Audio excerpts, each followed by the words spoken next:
Hey Gems! Welcome back to the channel. I'm Dominique from Dimes Gems, an all-cash budgeter and preschool teacher who is working on saving and paying off debt. In today's video, we will be doing part 3 of the hashtag ODBJ budgeting series created by Miss Budgeting April. If you don't know who she is by now, I kind of think you live under a rock. But anyways, this week we are answering what is our budgeting method. So if you're interested in learning what method I use, go ahead and stay for the video. Let's go.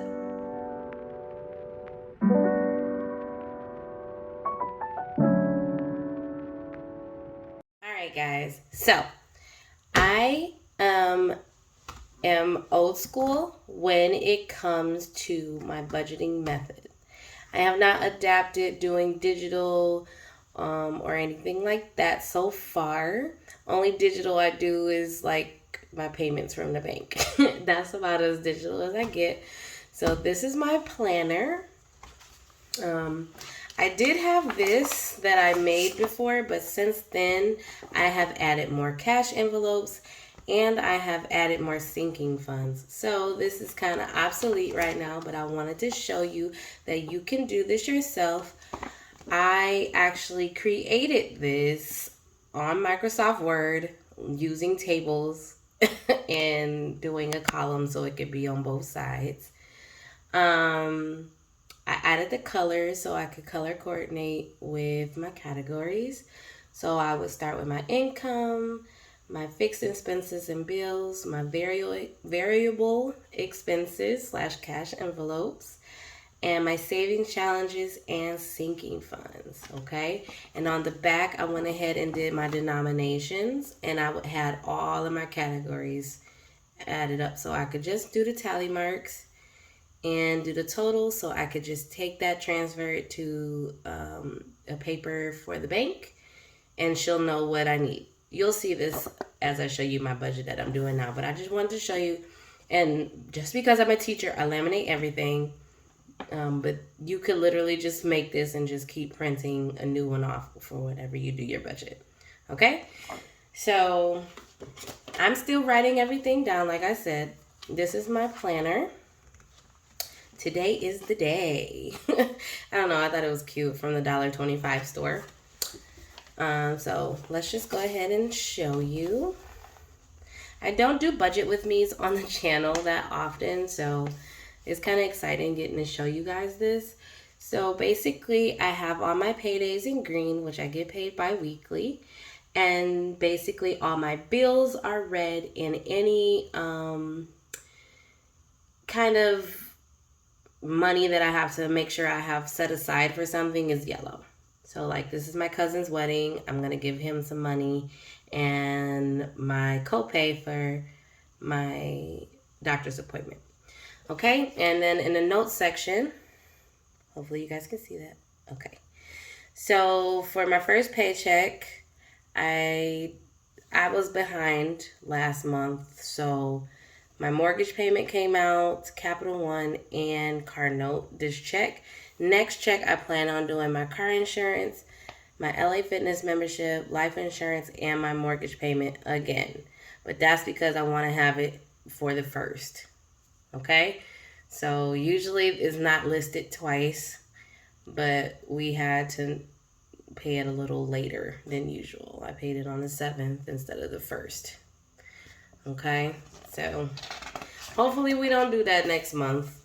So once I do this and I know what I'm working with, I do 2 different papers based on what I have in the bank. So basically, I'll have 2 of these forms, and I do my budget based off check. I guess that's what I'm trying to say. So I'm just going to show you guys my payday that I just got paid on the 7th. This was my income, $1,400. So then basically what I do is I split my stuff into bills, savings challenge, bills, savings challenges, and cash envelopes. And if I get a chance, sinking funds. Now, I haven't really been able to.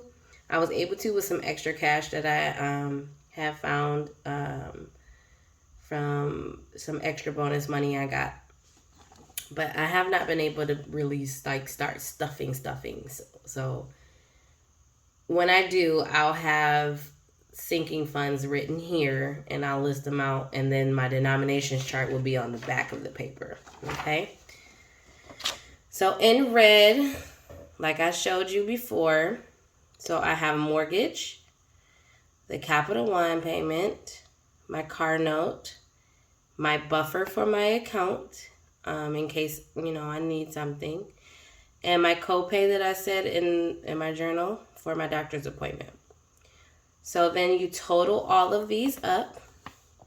This came up to $984. And so that way you take your income, you subtract this income from your total of bills. I have $499 left. Now, depending on how you want to do, if you want to make sure you have money for your savings, you could go ahead and go to your savings next.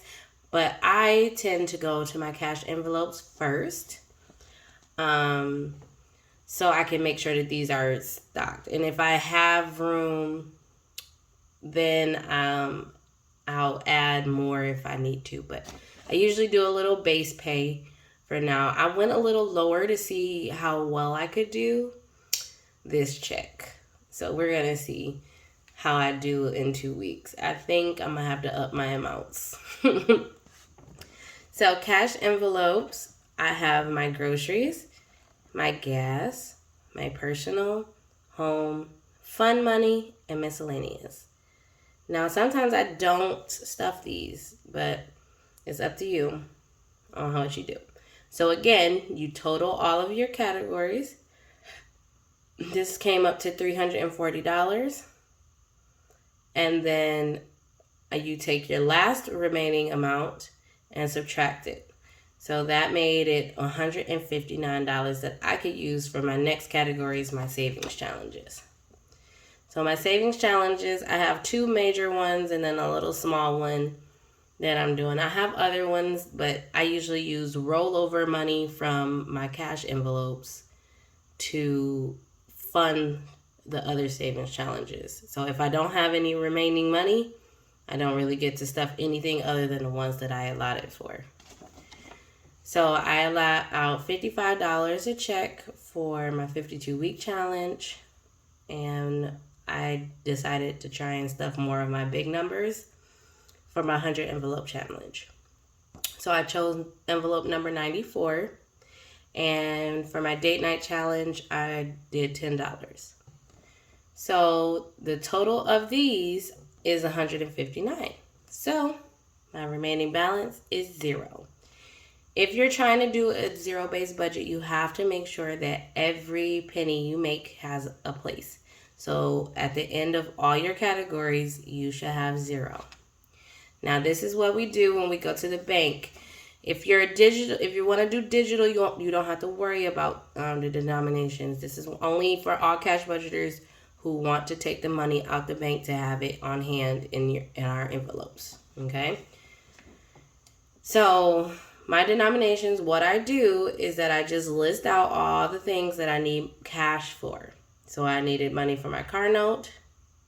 I needed money for groceries, gas, personal, home, fun money, miscellaneous, 52-week challenge, and my 100 envelope challenge. Okay? And what you do is you tally mark what you need and total it up. And then this is what you'll give to the bank teller at the when you go to the bank. So you'll tell her, I need 300s, 450s, 1320s, 2 10s, 1 5, and 4 1s. Okay? And that is basically my method. And like I said, my sinking funds will be added once I have extra funds. But I haven't been able to. I'm still recovering from 2 months of not working for the summer. So these next few checks are really, helping me just catch up and do things that I needed. I'm able to stuff, but just not as much right now. But that is my budget, guys. I am paper and pen. I love it because I can erase, I can change, I can add, and I don't have to worry about it. One day I'll try and be digital, but I truly, truly love making sure I have the pen and paper. I just like that I can see it. It's a little easier. I'm always doing some type of notes. Like here's my debt snowball list, my monthly expenses list, so I know how much to fund my 3 to 6 month ahead folder. I did that so I could know how much I have. So I'm always making notes, and so it's better for me to write it down. But everyone has their own way. You have to make sure if you're going to be a budgeter, you do it for you. You can't look at someone's budget and, get upset that it's not what you're doing. You have to do what works for you. I just watched one that is where I want to be. She uses her first paycheck to pay all of her bills, and then her second one is just a leisure paycheck. I want to get there so bad, but I'm just not there right now. So don't feel bad. We all want to be somewhere. Just do what you can for now, and it'll happen for you, okay? But anyways, that is it for how I budget. This is my method, pen and paper. And after you watch my video, please go ahead and go to my friend, Miss Barbara Lynn Budgets. She will be telling her method. And go ahead and just, if you see hashtag ODBJ, go ahead and stop by. We all have different methods. We're all different budgeters, and I'm sure you'll learn a lot. I know I am. All right, guys. Don't forget to stay positive, work hard, and make it happen. All right? Bye, gems.